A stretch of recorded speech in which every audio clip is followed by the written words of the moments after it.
Okay, so picture this. You take a swampy backwater, filled with old sand quarries, and you turn it into a world-class city.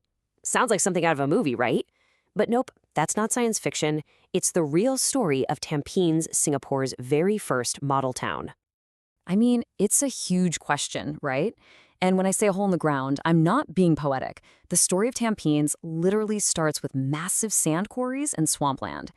So how on earth did the planners here in Singapore take that raw, tricky landscape and turn it into this thriving metropolis for, over 250,000 people? It's pretty amazing when you think about it.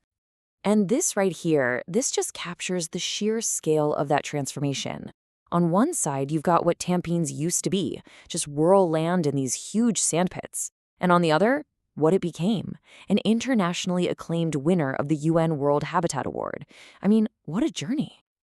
All right, so how did they pull it off? We're going to break it down. We'll start with its swampy origins, look at its role as the capital of the East, what life is like there, work and play, how it's all connected, and finally, what it means for the future. Okay, let's kick things off with that origin story. How did this all get started? Well, you might be surprised to hear that before Tampines was a town, it was a tree.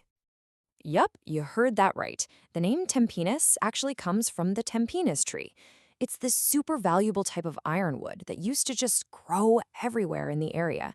And while those original forests are long gone, I think it's pretty cool that the town has planted these same trees all along its roads. It's a nice little nod to its roots, you know? And the pace of change, wow, it was just staggering. I mean, think about it. Before the 70s, it was a total rural backwater. But then, boom, by the 1980s, this massive construction project is in full swing. And just a decade or so later, in 1992, it wasn't just a town. It was being recognized as one of the best planned places to live in the entire world. It was that success that led to it becoming Singapore's very first regional center. And that's a perfect lead-in to our next point. That whole regional center idea, that was the core strategy behind Tampines. It was this big idea to create a totally self-sufficient capital of the East. So what exactly is a regional center? Well, think of it like this. It's a really smart move to stop a city from, choking on its own success. Instead of forcing everybody to commute into one super crowded downtown area every single day, the idea was to build a completely functional mini downtown right out here in the suburbs. You bring the jobs, the shopping, the services, you bring it all closer to where people actually live. And look, this wasn't just some plan on a piece of paper. The government really put its money where its mouth was. They moved the back-end operations of major public agencies and all of Singapore's biggest banks, right here, to Tampines. That one move created thousands of skilled jobs and, just like that, transformed Tampines from a simple residential suburb into a real honest-to-goodness commercial hub. Okay, but a successful city is so much more than just office buildings, right? It's really about community. So let's get into it. What is life actually like for the people who call Tempinis home? First off, let's just get our heads around the scale here. We're talking about roughly 260,000 people. That's bigger than many entire cities around the world. It's what's called a mature estate, which basically means it's fully developed and has this wonderful mix of residents, from the original pioneers who moved in way back in the 80s to young families just starting out today. And right at the very heart of the community, you've got this place, Our Tampines Hub. Now, this is not just a community center. It is an absolute game changer. I mean, just look at what's packed in here. You've got a football stadium on the roof, a public library, six swimming pools, a huge hawker center, a retail mall, all stacked on top of each other in one building. This whole concept of an integrated hub was totally revolutionary, and it's become a model for the rest of the country.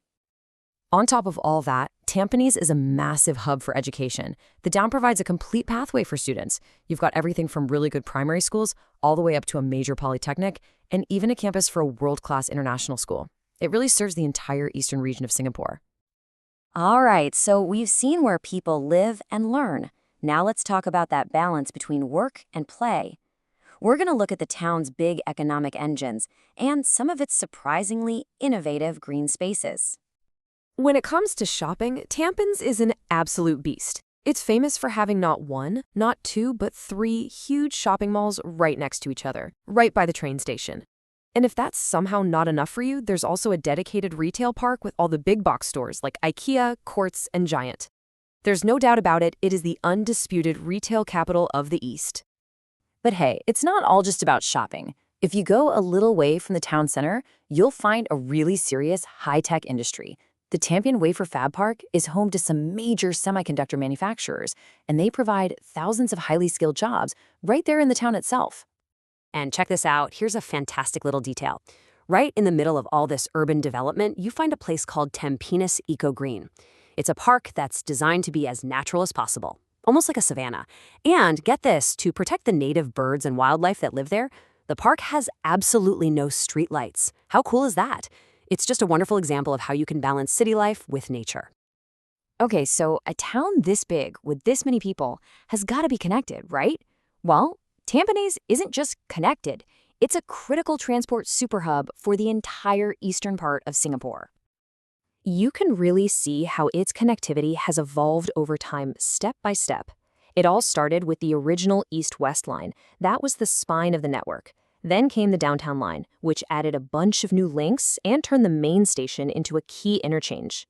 And looking ahead, the future cross-island line is going to boost its status as a major hub even more. And you know what? It's not just about the trains. Tempinis was a real pioneer in active mobility. It was the very first town in all of Singapore to be officially named a cycling town. It has a whole network of dedicated bike paths that were baked into its blueprint right from the get-go. So, where does that leave us? What does all this add up to? Well, when you put all the pieces together, you realize Tempinis isn't just a successful town. It's basically a living, breathing blueprint for how to build better cities everywhere. The key takeaways here are pretty clear, right? First, it proves that decentralizing your economy actually works. It shows the incredible power of community-focused design. I mean, just look at Our Tampines Hub. And it strikes this amazing balance between industry, nature, and housing.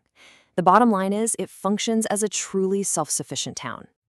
And get this, the story isn't even over. There's a huge military airbase right on its western border that's set to move sometime in the 2030s. This is going to free up an absolutely enormous piece of land, and it'll remove height restrictions on buildings, allowing Tampines to grow and completely reinvent itself all over again for a new generation. So, from a literal hole in the ground to a global model for urban planning, the story of Tampines is just one of bold vision and incredibly careful planning.